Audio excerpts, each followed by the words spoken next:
What's the meaning of catalytic?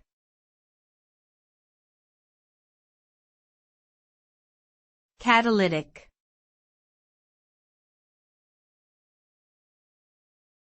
Catalytic.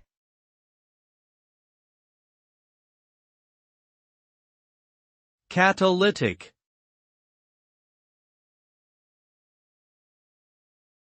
Catalytic.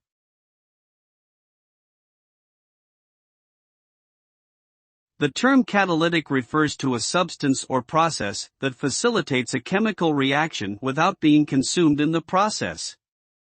In other words, a catalyst is something that increases the rate of a reaction by lowering the activation energy required for it to occur.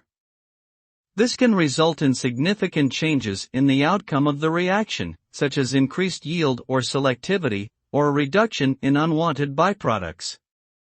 Catalysts are widely used in many industrial processes, including petroleum refining, polymer production, and pharmaceutical manufacturing, among others.